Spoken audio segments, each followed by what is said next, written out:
I'm 64 years old, and I thought I was past the age where one Facebook post could blow my whole life to bits. Turns out I was wrong. It happened on a Thursday, of all days. I was sitting in the smoko room at the joinery in Tauranga where I still do 3 days a week, semi-retired. They keep me on for the finishing work because the young fellas rush it, and I was scrolling through my phone with a cheese and onion sandwich in the other hand. That's when I saw what my partner of 6 years had put up for all the world to see. It was one of those soppy quote pictures. Sunset over a beach, fancy white lettering. And the words said, "Ladies, never let a boyfriend stand between you and the man you're meant to marry." She was 58 years old. We'd been together 6 years. She'd been living in my house at the Mount for 5 of them. And there she was, telling every friend, cousin, and bowls club member we had that I was a speed bump on her road to some imaginary husband. I sat there with my sandwich halfway to my mouth, and something in me went very quiet and very cold. I didn't ring her. I didn't text her. I typed one comment under the post, "Good luck finding him, love." Then I went to my own page, changed my status from in a relationship to single, and I tagged her sister and her grown daughter in it, just so nobody could say they hadn't seen it. Her post was gone inside 10 minutes. My phone, on the other hand, started carrying on like a smoke alarm. First her, 3 question marks.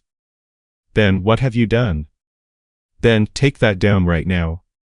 I put the phone face down next to my thermos and went back to sanding a Rima benchtop. There's something about working timber with your hands when your blood's up. It keeps you from doing anything stupid. I'd already decided what I was going to do, and stupid wasn't part of the plan. Her daughter messaged me before knock-off. She's a good sort, always was, no nonsense about her. What's going on? Mum's in a state. I sent her one thing, the screenshot of her mother's post. I'd taken it the second I saw it, before it vanished.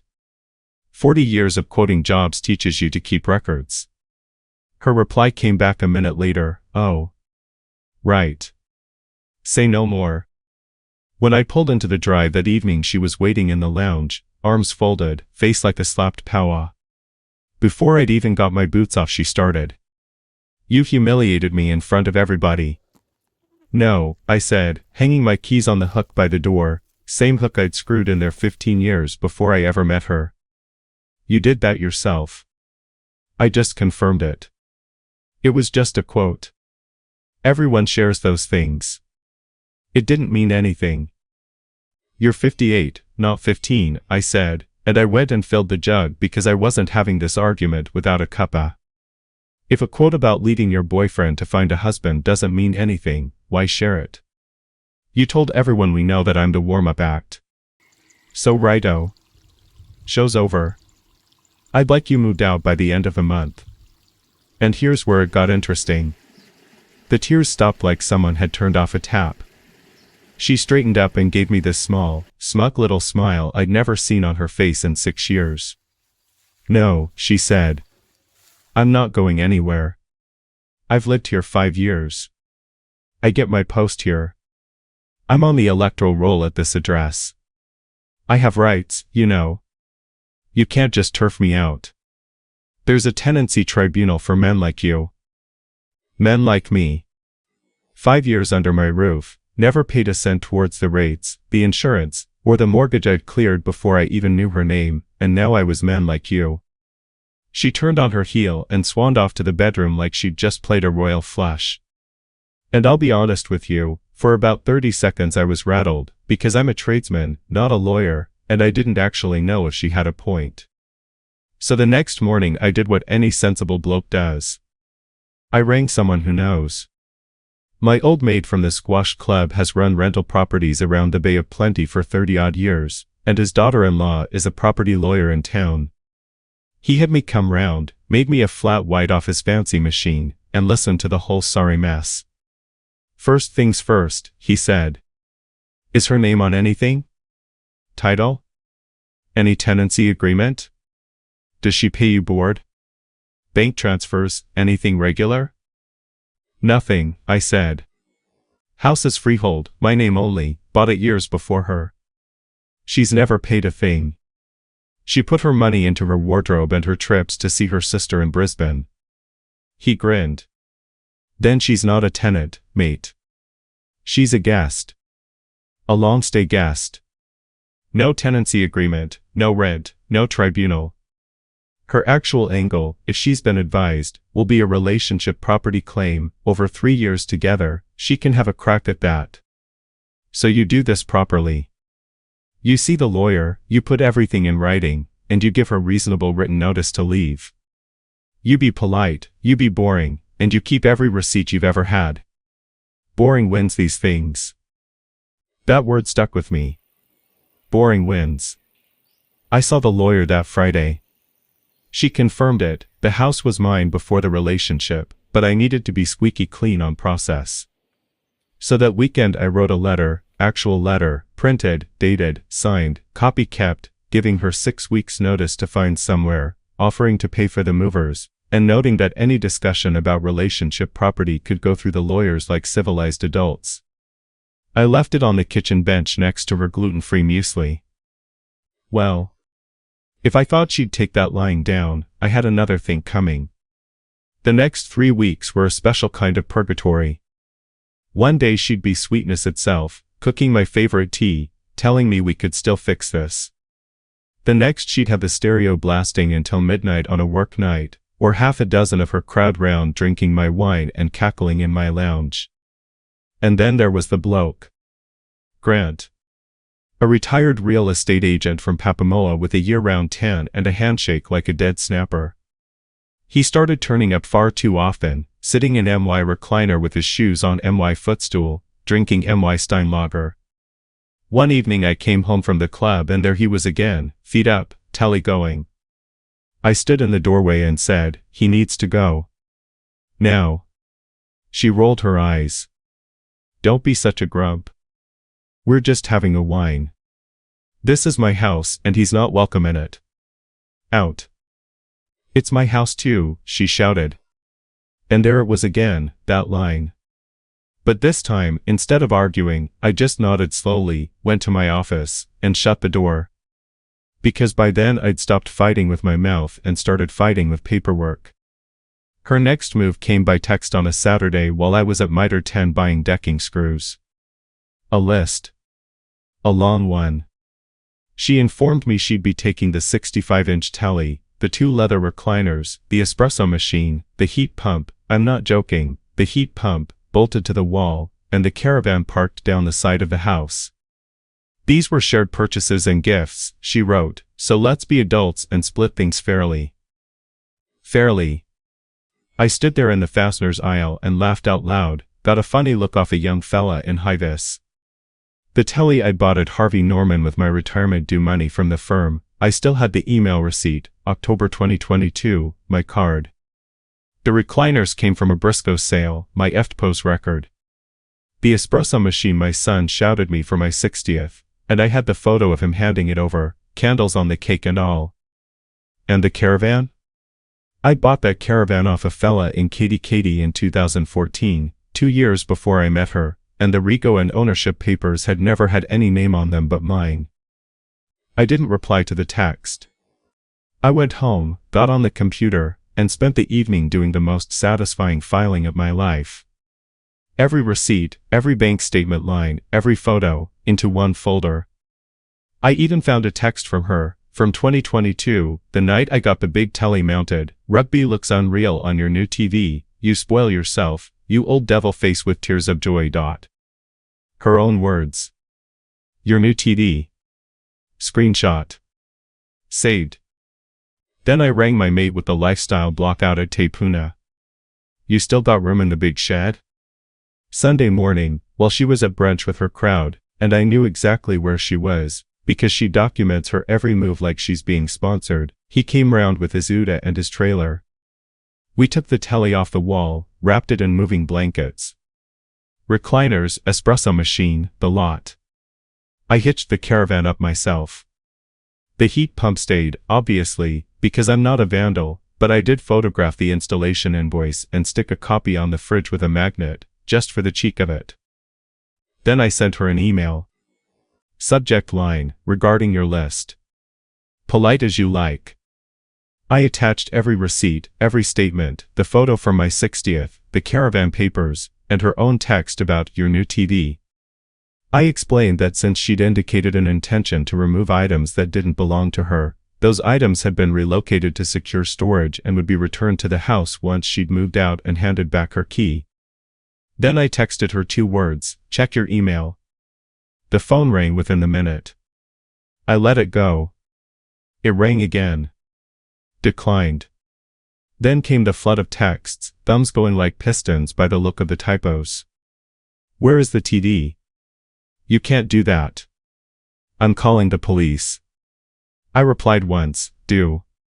They'll enjoy the receipts as much as I did. The phone went silent. That night I sat in my half-empty lounge on a camping chair with a beer, and it was the best night's peace I'd had in a month. But a cornered cat scratches, and she had 1 claw left, my good name. It started small. My texts to a couple of fellas from the club going unanswered. Then I got quietly uninvited from a 60th birthday do we'd both been asked to, probably easier if you give it a miss, mate, bit awkward. My mate from Squash rang me a few days later, voice low. You need to see what she's putting about. She'd started a group chat. 15 people in it, our mutual friends, her sister, a couple from the Bulls Club. And in it she was posting screenshots of our old text arguments, cropped down to just my messages, all the context cut away. A text where I'd written, I'm done discussing this tonight, sent at 1 in the morning after she'd been at me for 3 hours straight about a cruise she'd booked on my credit card without asking, was held up as proof I stonewalled her. A text saying, you don't spend $4,000 of my money without a conversation, became proof I was financially controlling. And underneath, a long sorrowful essay, I know you all think he's a lovely old guy, but you didn't live with him. I'm just glad I got out when I did. You all deserve to know who he really is. I read it sitting in my Uda outside the supermarket and I felt sick, properly sick. Some of these people I'd known 40 years. Built decks for them. Been pallbearer at their father's funerals. And a few of the replies were, oh love, we had no idea. 40 years, undone by cropped screenshots. The old me would have waded into that chat swinging, and looked exactly like the angry old bully she was painting. The new me had learned the lesson, boring wins. I went home and spent a whole evening with my reading glasses on, going back through 6 years of messages. For every cropped screenshot she'd posted, I found the full conversation and put them side by side. Her 3-hour spray before my, I'm done tonight. Her own apology after the cruise business, you're right, I should have asked first, that was dumb of me. All of it. And I had one more thing. A few weeks back, during one of her performances about the telly, I'd set my phone recording on the kitchen bench.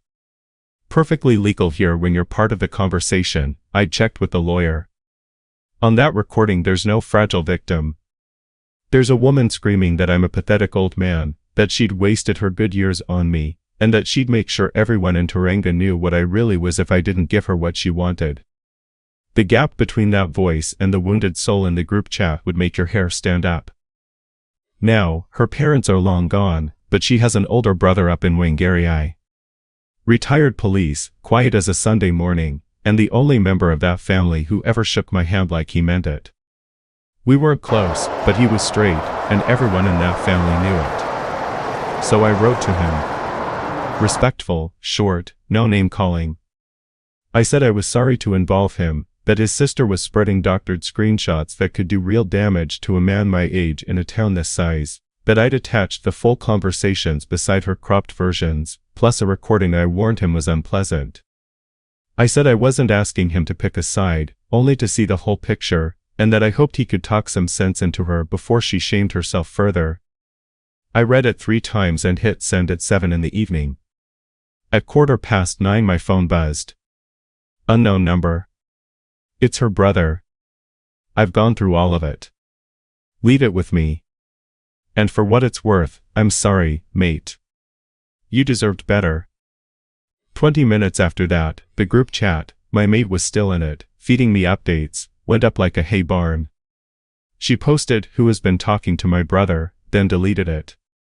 Then she left the chat altogether. Her daughter posted one line, "Everyone please just let this go. There are two sides and I've seen both." The smear campaign died right there on the table. Over the next week, 3 of the fellas who'd gone quiet on me rang up with sheepish apologies. I took them, because at my age you don't have friends to spare, but I won't pretend it's ever been quite the same. 11 days later I came home to an empty wardrobe, a key on the bench, and a note in her loopy handwriting, "I hope you die alone, you horrible man." I stuck it on the fridge next to the heat pump invoice. Best piece of reading material in the house. The caravan came home. The telly went back on the wall. I had the boys round for the rugby, and life settled into something better than normal, quieter, lighter. Months went by. I barely thought of her. Then one evening my mate sent me a screenshot, with about 6 crying laughing faces. Her, on Facebook, flashing a diamond the size of a fruit burst. And beside her, tan and all, Grant. The real estate fella I'd booted off my recliner. The caption read, "Sometimes you have to walk away from the boy to find your king." Said yes. Ring the boy. I'm 64. I laughed till my eyes watered. Then came the production. They booked their engagement party at a flash winery out Te Puna Way, the same area, funnily enough, where my telly had holidayed in a shed. She tagged the venue and everything. The canopy menu. The string duo. The champagne tower. Now, 2 things I happen to know. 1, Grant might dress like money, but the word at the club was that his last few years in real estate had been lean, and he was renting. 2, she'd never had 2 cents to rub together. That's rather how we'd ended up where we ended up. So who exactly was paying for a champagne tower? And here's the thing about a town like ours, everybody's done business with everybody. Our firm had built the winery's tasting room cabinetry 4 years back, and I'd dealt with their functions manager, a lovely sharp woman, over the invoicing. I knew, because she'd told me at the time with a weary laugh, that their payment terms were carved in stone, balance settled in full 14 days before the event, no exceptions, because they'd been burned before. I'm not proud of every part of what came next. But I'd be lying if I said I lost any sleep. A week out, I set up a fresh email address. The night of the party, once the photos started appearing, her in cream, him in a suit a size too small, I sent the functions manager a short note from a former client of the bride. I said I had no wish to cause trouble, only to flag that the bride had a long, well-documented habit of assuming somebody else would cover her bills, and that the venue might want to double-check the evening's balance had actually been settled before the bar ran too deep. And I attached one image. The sunset quote. "Ladies, never let a boyfriend stand between you and the man you're meant to marry." For character reference, I wrote. Then I closed the laptop and watched the late news. The phone rang at 9:30. My mate, laughing so hard he kept having to stop for breath, a couple from his street were at the do. The manager had quietly pulled Grant aside about an outstanding balance of nearly $6,000. Grant said her brother was covering it as a gift. The manager found her. She said Grant was handling it. They found the brother, who said, calmly, in front of half the guest list, that he'd given them $1,000 towards it because he'd assumed 2 grown adults in their late 50s could pay for their own party. The bar got shut. The kitchen stopped. And Grant, the king himself, had a roaring Barney with her by the cloakroom, called her a freeloader at a volume the string duo couldn't cover, and walked out into the car park, leaving her standing in her cream dress in front of everyone she'd spent a month showing off to. After we hung up, I sat there in my lounge, telly glowing, caravan safe in the drive, and I felt the quiet the way you feel sunshine in July, rare and earned. One last text came through from my mate, heard the fiancé's done a runner. "You good?" I typed back, sounds like she's still looking for her husband. I'm an old man now, and if 6 decades have taught me anything worth passing on, it's this. When somebody shows you, in writing, where you stand with them, believe them the first time, and don't waste a single day arguing about it. Never let love make you careless with your name on a title or your money in a drawer, kindness and paperwork are not enemies, and the receipts you keep in good times will guard you in the bad. When they come for your reputation, don't shout. The truth doesn't need volume, it needs evidence and one honest person willing to look at it. And above all, don't ever set yourself on fire to keep somebody warm who's already shopping for a better blaze. Stay calm, stay decent, keep your records, and let people who dig holes for others fall into their own. I've turned all of this over in my head more times than I can count, and what I keep landing on is that nothing in those weeks happened by accident. Every bad turn for her grew straight out of a seed she planted herself. She wanted everyone to believe I was a placeholder, so I made it true and stepped aside. She told the world the house was hers too, so when the time came, that same word made her responsible for the mess she dragged in. She came after my belongings with a lie, and the lie collapsed the moment my receipts hit her inbox. She tried to take my name down with cropped little half-truths, and the whole picture, her own words, her own voice, is what undid her. A person who builds their life out of dishonesty is always, in the end, standing on something that gives way. I didn't have to push very hard. I just had to stop holding her up. What saved me, I think, was 3 things, and I'd want any younger fellow watching this to hold on to them. The first is plain decency, not being a doormat, mind, but refusing to become the bully she needed me to be. The night I shut my office door instead of shouting at Grant in my own lounge, that was the night I stopped losing. Anger feels like strength, and it's nearly always weakness wearing strength's coat. The second is using your head. I'm a joiner, not a lawyer, but I knew enough to go and ask someone who was, before I did anything daft. Boring wins, my old maid told me, and he was dead right. Receipts, dates, written notice, a calm letter on the bench, that quiet paperwork did more than any amount of carrying on ever could. Keep your records in the good years and they'll stand guard over you in the bad ones. And the third is the hardest, because it's the willingness to hold steady when everything in you wants to crumble. When 40 years of friends went quiet on me over a few doctored screenshots, I'll not pretend that didn't cut. There was an evening I sat in the Uda outside the supermarket feeling like a stranger in my own town. But I didn't fold, and I didn't lash out.